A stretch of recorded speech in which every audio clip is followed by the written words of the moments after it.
Hi, welcome to another episode of Loremaker's Guide to the Galaxy. I'm Adam Weezer, writer here at the Los Angeles studio.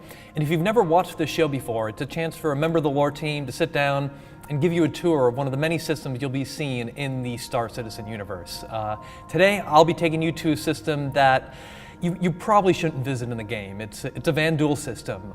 It's called Caliban, and it's a location where the Van Duel basically obliterated 500 years of human history over the course of just 2 days. So yeah, if you're gonna be heading there in the game, there's little doubt that you're gonna be looking for trouble. So let's head off now and learn a little bit about Caliban. Now, Caliban was first discovered in 2341 by Ashley Gahn. She was a hauler that was working the Nix, that was working in the Null system at the time, when a group of pirates swarmed her. Now she quickly QT'd to a different location to get away from them. She started a series of scans to ensure she wasn't being tracked, and when she did that, she discovered this strange space anomaly, which ended up being a jump point connecting the Null system to Caliban. Now, after discovering this, she immediately went to the UNE and turned in the data on where the jump point was. She named the system after her father and then disappeared from the public eye, even though she would go on to become quite famous for making this discovery. Now, when military pathfinders eventually went into the Caliban system, they found something that they found that was quite shocking, actually.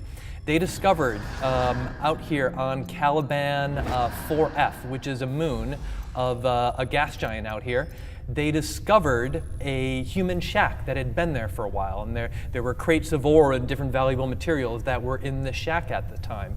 Now, this threw Ashley Gahn's discovery story into disarray. People were questioning whether she was maybe a former smuggler or pirate who had turned on her crew and given up this information to the UNE as a way to basically get out. There were many others that actually came forward and claimed that they were the ones who actually discovered the system, that this was their shack, and they deserved all the credit and praise to be heaped upon them for first discovering the system. Of course, those people couldn't quite supply the jump drive data to prove that they were the ones to first discover the Caliban system. So even to this day, the mystery of who really discovered Caliban is still up in the air, and UEE documentation credits the discovery to both Ashley Gahn and Unknown.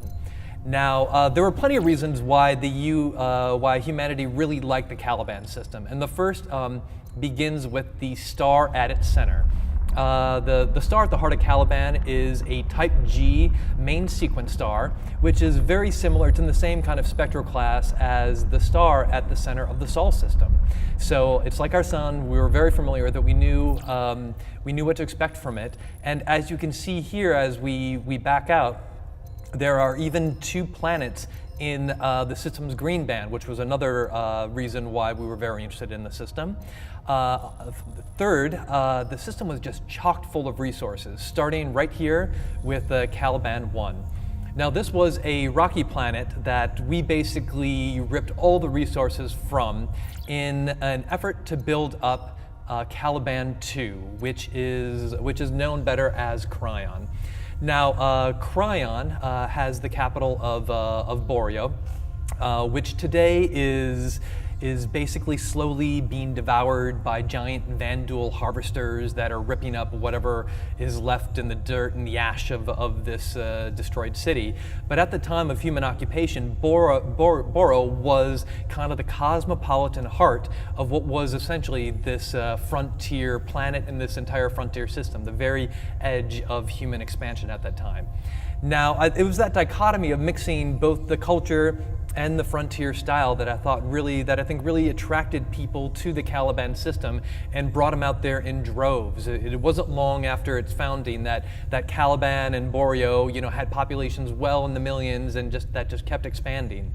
Now, this popularity also made it a prime target during the Tavaran Wars, particularly the Second Tavaran War, where Cryon here, there were actual land battles between Tavaran forces and human forces on Cryon. The most famous being the Battle of Corn Pass in 2605.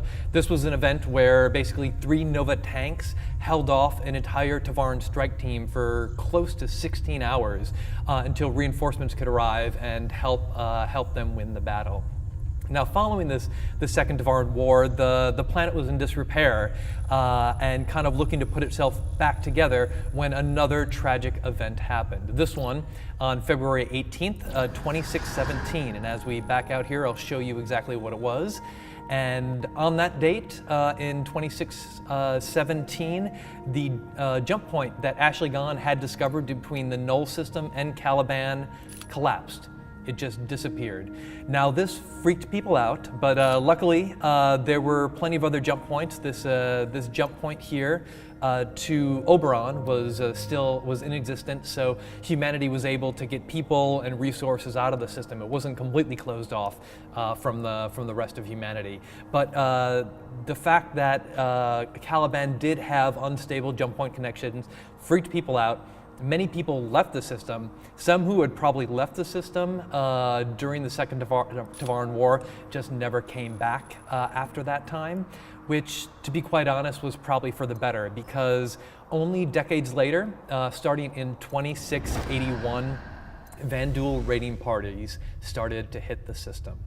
Now, this was something that it was an infrequent occurrence, but it was still very devastating, very shocking, an occurrence that unfortunately became a way of life for the people of Caliban. And over the course of 2 centuries, the Vanduul basically softened up the Caliban system, or the human occupation there. They explored all the different reaches of the system until finally in 2884 they were able to get a clan big enough together to come in and take the system for their own. This, of course, is now known in the history books as the Fall of Caliban. And there were, at the time, while humans were still here, there were early warning centers set up in the system to detect when Vanduuls were entering the system. Unfortunately, those early warning sensors were either in disrepair or had been disabled by certain people who maybe wanted to mask the activities that they were doing in the system. So by the time the squadron in charge with keeping Caliban safe realized that a massive Vanduul clan was en route, it was already way too late. The squad leader, Commander Randall, basically told her squadron that their success will not be judged on how many confirmed kills they rack up, but on how many human lives they saved. And that's exactly what they did for over 2 days until the UE Navy was able to get resources into the system. This lone squadron basically stood up against a massive, overwhelming Vanduul fleet and did their damnedest to basically get humanity out of the system and to the safety of other systems.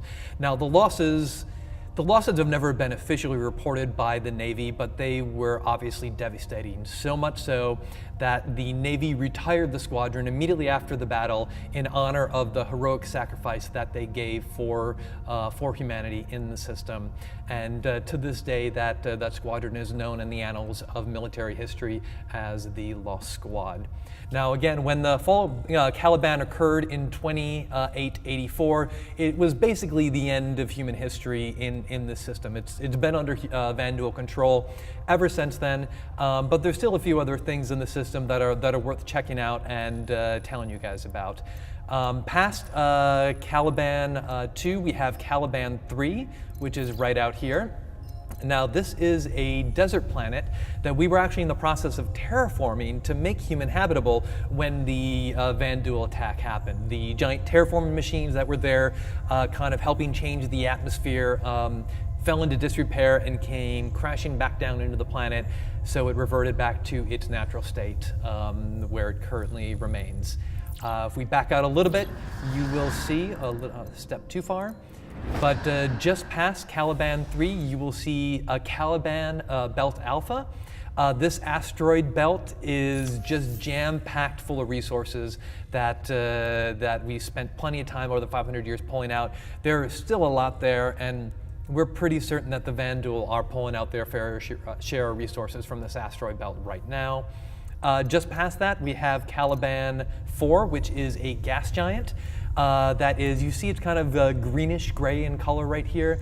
This has silicates and iron in the atmosphere which give it that color. Again, you see the moon surrounding it, Caliban 4F being the moon up here that the human structure was found on when Pathfinders first came into the system. And then if we back out even further, we will find the last planet in the system, Caliban 5, which is a protoplanet that we didn't pay too much attention to when we were in control of the system for those 500 years. But recent military scans seem to suggest that the Vandul are strip mining this planet. No one knows quite why, but there's obviously something there of value or importance that the Vandul are trying to go after at the moment. So that's your very quick history of the Caliban system, a system that you could say is maybe a little bit cursed with all the bad things that have happened there. But yeah, hope you enjoyed, hope you got to learn a little bit about Caliban, and we'll see you next time on Loremaker's Guide to the Galaxy. Thanks for watching.